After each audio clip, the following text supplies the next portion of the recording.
Yeah. And so the American Bible Society has they have a one of the things they do now is kind of like try to care for trauma in the world. The Trauma Healing Institute and kind of they have a whole ministry, a whole arm of their work is Hmm. trying to help the general public deal with mental health and trauma issues, which is Yeah. yay. And then that's also a big deal. I mean, they've got I don't know how many thousand groups in the United States, and then they're also in like 150 countries.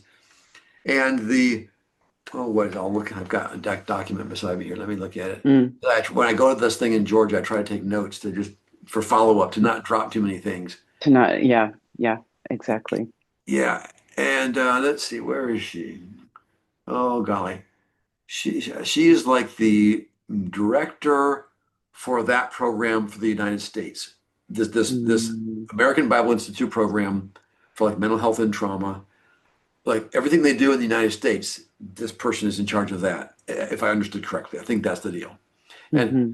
we had a really good conversation, and she's worked with InterVarsity before, and she knows about the Immanuel Approach. I'm like, yeah, well, that's a huge, big opportunity.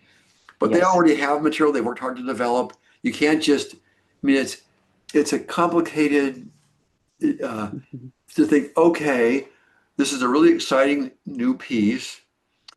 How do we how can that fit in? We already have a lot of things we're doing. We already have material we've developed. We've spent millions of dollars, high production value on good Hmm. stuff they have all over the world in 150 different countries. You know, it's it's not a simple thing. Just say, oh, hey, folks. Right. So like bless her in wisdom, anointing, favor, Hmm. huge opportunity, but a very Hmm. complicated deal that doesn't that ship doesn't turn on a dime. No, And most organizations most don't. organizations don't. And if you've got one this gigantic, and they've been working on this for I think 10, 15, 20 years now, actually. I mean, it's Wow, been, I that's think amazing. if I'm remembering correctly, they've been working on this particular ministry Mm. at least for 10, if not 15 or 20 years. And they're in 150 countries. That's a big, that ship is not going to just turn on a dime. So it's like, yeah, Jesus, Yeah, just wisdom, grace, yeah, yeah, favor, good, yeah. good relationships, Yes, Lord. how to go forward with that, with the possibility that we might have Yes. something that could bless them. That we Yeah, might have some pieces that could increase what they offer to the world. Yay. yeah, Those are just like three off the top of my head of yeah, huge, big opportunities that yeah. you can you can get a key person in the middle of it. You can help Hmm. them understand what you're doing and get the vision and be excited about it. You can do that in a weekend, but it might take 2, 3, 5, or 10 years Yeah, to yeah. figure out how to watch for opportunities, build relationships, build trust, figure out when's the right time to bring something new in. So that little kind of a preamble. Yes. The thing in Georgia. Yeah. So Chick-fil-A is owned. It's not a public traded company. It's a Right. family owned business, Yes. and they tithe on their profits every year, Mhm. which is about $1 billion. Yes. So yeah, Just I mean a billion that's their profit. So the tithe, I mean, so they have like $100 million of tithe money, and the two brothers that amazing. own Chick-fil-A, one runs the business, and the other one, he and his wife, their whole job is to be good Mm, stewards of that. of a very, very large amount of Mm, charitable giving from a deliberately Christian perspective. And they have one of the things that they've identified as a special interest, a special concern is mental health. And so mm, like they have a special focus for Christian mental health. And this gathering they've done, it's just been 5 years. If I remember correctly, the first one was 5 years ago, and Charlotte and I were hmm. there at the first one. And just the idea of deliberately gather Christian Mm, mental health thought leaders from across the country and the world to hmm. get together for a few days each spring and brainstorm, cross-pollinate, and they have they have good input stuff. They have really top level presenters that they bring to kind of provide strategic information that they hope will bless all of us. but a big part of it is networking, talking, making Yes. connections, Yeah. like the ones I Yep. just like. Yeah. The guy who's the pastoral, he's the pastor of pastoral care for the whole Saddleback Hmm. network. We met him there. You know, Hmm. the woman who's the manager for American Bible Society trauma and mental health care for the United States. We met her there. And I've sent out a note each year, for the last several years about we get back from that thing, and there'd be all kinds of connections we would make. And the last year I felt the Holy Spirit was prompting me.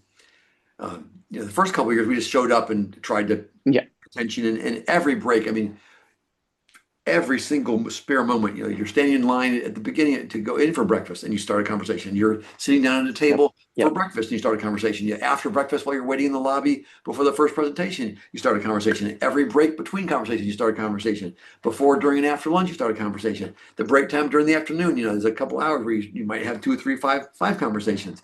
The refreshing, before, after, during every event, every meal, every break, Yes. watching for, okay, Holy Spirit, help us go be good stewards, that was Yeah. all very exciting.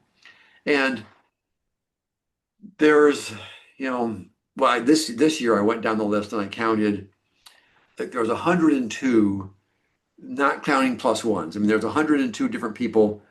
And this Hmm. is, like the director of pastoral care at Biola University, or the director of social work at Wesleyan University in Indiana. I mean, so you have like Hmm. the Hmm. director of pastoral Yeah. care or social work or counseling or whatever at 5 or 8 or 10 or 15 different universities and seminaries. So those are strategic people to connect with, Hmm. and thought leader professors who've written something or developed something in a given area, or like I said, the ministry, the person who manages the American Bible Society thing for like the United States. So you got like 102 people who are that kind of folks, and some of them are like they're building a clinic that's doing wonderful work in Pittsburgh somewhere, which is great. But there's also, half the people, 2/3, whatever, are like really strategic connections. Like I said, the director of a whole program at a seminary or a university, or the founder of a ministry that's large, or the person who's in charge of um, that whole department, like the guy pastoral care for Saddleback. So in previous years, the first couple we just showed up and tried to like figure out what was going on. Hmm. And Hmm. last year, I felt the Lord was kind of saying, "Do your homework." They send out before the gathering, they send out little bios, a paragraph each for all the people. Like I spent, I probably spent 50 hours in the 3 or 4 weeks before the gathering, going through those, praying about it, taking personal notes, highlighting, uh, who might be the most strategic connections for what we have to offer, because there's quite variable things they're doing. Um, and some of the ministries would just be less naturally connected, or Hmm. would be just without taking more time to try to describe all the details. Um, there's just some of the ministries would just be it's like a more natural initial connection for something that we could Hmm. add.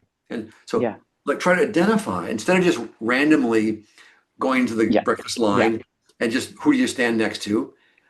The sense was like spend some time, go over the list, take notes, think, and identify ahead of time Mm. 15 or 20 people that we would that we would really that would seem particularly valuable. And that was the sense I got from the Lord. And then when we showed up, guess what? You'd be milling around during a meal, and you'd realize, oh, there's 15 people in my view right now, and one of them has a name tag on that's like that. She's the director of the. This is one of the people I want to talk to. And guess You what? want? Yeah. When I went there, having done my homework and praying for guidance, and Hmm. walked in with 15 or 20 people that I had identified as being particularly strategic, we were able to deliberately initiate conversations with most of those people in the course of that 3 days. It was like, wow, that was even more efficient. And part of the deal is you want to share the space. The meals, there's 8 Yeah. people at your table, and there's hubbub and it's loud, and you're trying to Gosh. listen as well as talking. I mean, and the people there, they don't know who you are, a lot of them. So you Yeah. have to Yeah. walk up, oh, hey, I've got something you should hear. I mean, the folks, if you're the pastor of pastoral care for Saddleback, I'll bet more than one person has approached you and said, "Hey, I have I've something. got, I yeah, have I've got something something. that Yes. I think you should adopt, and I think you should get 50,000 copies of my book for all the people on your 20 satellite campuses."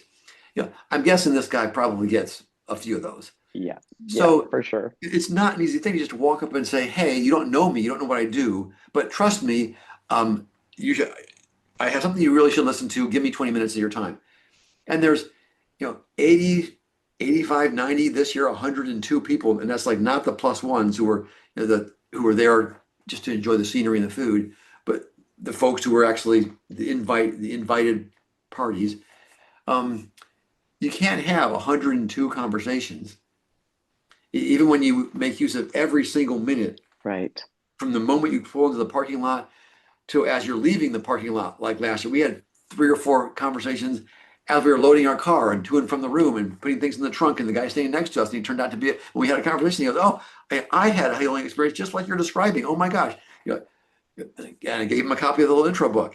I mean, even when you have conversations from when you pull into the parking lot to when you drive away, you can't have 102 Yeah. or 85 or Yeah. it's Hmm. so as strategic. I mean, last year, as strategic as that was, we maybe had 20 conversations where you can get to the point of who are you, what do you do, you listen to them, you actually share the space, and hopefully by the time the break is over or the meal starts or the whatever Hmm. happens, you can get to the point of, oh, and I do this thing called the Immanuel Approach, and I also last year I felt the Lord giving me, prompting me to be very much more systematic about how exactly could you do that.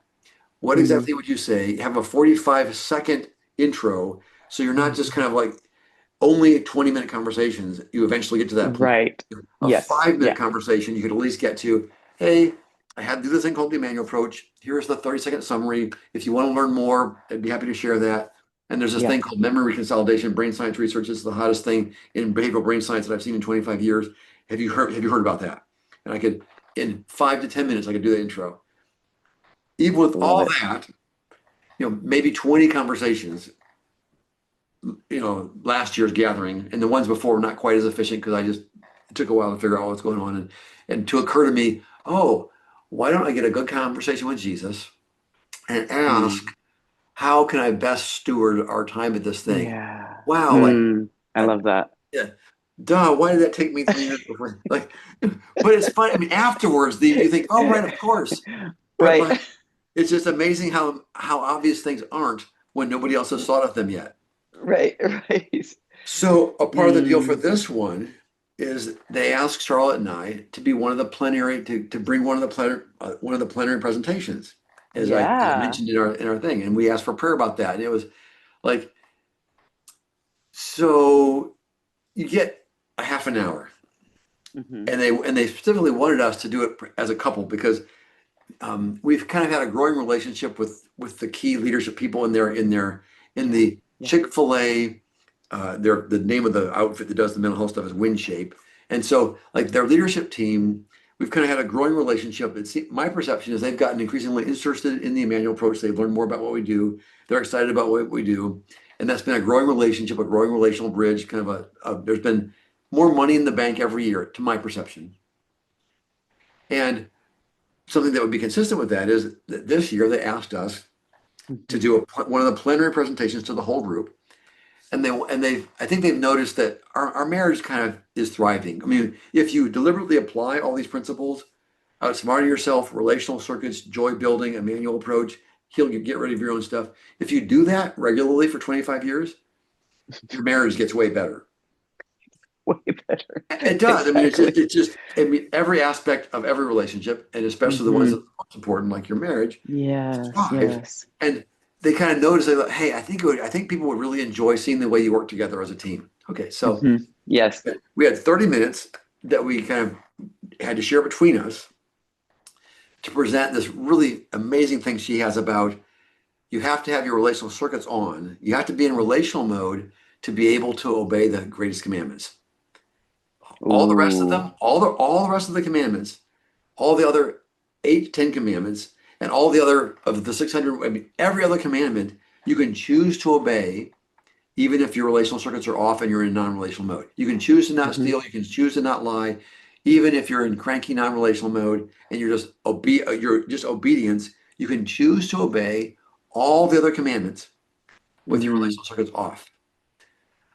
But the love God with all your heart and love your neighbor as yourself. The number one and number two, you can only fulfill if you have your relational circuits on. Wow. It's the way your brain is designed. She has an hour presentation that's just Oh. brilliant, and she did she did like a 12-minute version of that. And it's kind of this. And part of the deal was, hey, folks, this whole therapy thing, this healing stuff, this stuff about emotional health, like the stuff we're teaching about brain science and relational maturity skills, and a big part of it is how to know what your relational circuits are, be able to recognize when they go off, and take responsibility for bringing them back on again. You have to be able to do that to fulfill the great commandments. Oh, that's a big deal. All of a sudden, this therapy, healing, emotional stuff, that's if we have to have that piece in place to be able to fulfill the number one and number two, that's kind of a big deal. Yeah, it's a really big deal. Yeah. Yeah. So that, to me, it's brilliant. Oof. And then, squeeze in with 17 minutes and what the Immanuel Approach is and how does that fit together, whatever, 30 minutes to do all of that. Yes. Which, as many have discovered, it's often easier. If they gave me an hour, if they had given us an hour, it would have been easier than if they give you 30 minutes to do that much. And you don't have a second to, you have to. No, exactly. It has to be very tight. And we were really stressed out, and we only had like 5 weeks. They asked us to do this like 5 weeks before the thing happened, and there was just so much stuff going on in their lives, and they didn't get around to this until late. And so, stressed out, and we worked on that, and it went wonderfully. And guess what? So this year, all 102 people who were there, not counting the plus ones, we were able to give them a really tight, carefully thought out intro to who we are, what we do, and the Immanuel Approach. That was the equivalent strategic benefit of having 102 conversations. We would have had to have a 15 to 20, 15 minute to half hour conversation with every single person there to accomplish the same thing. And that kind of sunk in, which is one of the reasons why we said yes, even though it was going to be a whole lot of work and stressed us out. But we're like, oh my goodness. Every single person at that entire gathering, all 102 of them. And every year there's like 30 that can't make it, and there'll be 30 new people. So it was like, 70 folks we knew from before and 35 people new. That was like, oh, okay, Lord. And after that presentation, it was much easier. Like, people would come to us, I loved your presentation. Oh, well, would you like to hear more about the Immanuel Approach? Right there. That took me 12 seconds to get to, this is who I am. This is what I do. Yes. You want to hear more? Every single person in the whole gathering got that at our plenary presentation. And then everybody who was interested would come up. They would walk up to us and say, oh, I loved your presentation. That was such a poignant and beautiful story. We were all crying. Can you tell me more about it? So that was just like, last year we thought, it just blew our minds how strategic, all the strategic connections we made. And this year it was like, that was like 3 times I wouldn't have thought it possible. If you had told me last year, the next year we would have a 3 times as big of strategic impact, I'd be like, that's impossible. So that's all kind of wild. I love it. Oh, thank you so much for sharing. I can tell your excitement about it and this potential, because I know your heart for the Immanuel Approach to impact lives. I know that. Well, yeah, yeah. And part of it is, so I sometimes feel like I kind of cheat with respect to faith, because like the most people, they mostly live out in the real world, and they deal with brokenness and darkness and dysfunctional people, all day, every day at their work. And try to hold on to, they hear good news in church, and maybe somewhere in their lives they get to, hopefully if they're living an Emmanuel lifestyle, they can get little connections with Jesus in their personal quiet time. But Yeah. it only works the way it's really supposed to work if you're with a facilitator, and doing that a couple times a month is hard work. And they have to deal with all that. They have to watch the news and see all the craziness and the death and destruction and insanity and just chaos everywhere. And with smaller doses of like seeing the Lord's presence and work in the world, I get to do Emmanuel. I mean, this is my job. This is your job. This is Yes. to study the Immanuel Approach, and I get emails from people all over the world, like every week, I bet. describing the cool, amazing things they're experiencing with the Immanuel Approach. I get people send me stories. Oh, I had this Immanuel Approach session. It was so cool. And Charlotte and I will read it out loud together, and we'll be like, oh, that's so beautiful. We'll get done and we're crying, and it's profound or whatever. And I'm working with churches and leaders and ministries that are bringing this into their churches and ministries and programs. And so every once in a while, I'll have a conversation, or they'll send me a note. Oh yeah, we've got 14 people on our team now. They're all so excited about it, and we've actually had a session with every one of them, and they're just so excited about the living presence of Jesus. And like the people I see in my private practice, like every week, I see people who engage with the living, tangible presence of Jesus, and I watch them have it. I'm facilitating the session. I watch them have a miraculous healing interaction with Jesus in some horrible traumatic memory. Like every week, I get to do that. Yeah. Every week. Yeah. Every week. That's my normal life. This is my That's your job. normal life. I know. But many, many years ago, I had this. Well, from the first 40 years of my Christian life, on a regular basis, I would have the thought: you read this gospel stories, and can you imagine what it would be like to watch Jesus heal 20, 30, 50, 100, 500 people like every day? And not little like pray and pray and pray. Is your headache any better? Well, I think maybe it's a little better. It's like, well, I'm blind. Jesus, can you heal me? Okay, be healed. Boom, boom. And I can see. And he walks away. He's hopping and skipping, whatever. And if you saw 80, 100, 200 of those every week, and those verses that's like, and all of the sick and demonized from that region came to him, and he healed them all. And we're healed. And he healed them all. Right. This is not 3. This is not 5. This is, like he could not go into the towns because there would be such a mob scene. Like I thought, wouldn't that be amazing to be one of those disciples where you would see the miraculous living presence of Jesus healing people like every day, every week? I mean, that just like, like wouldn't that be something?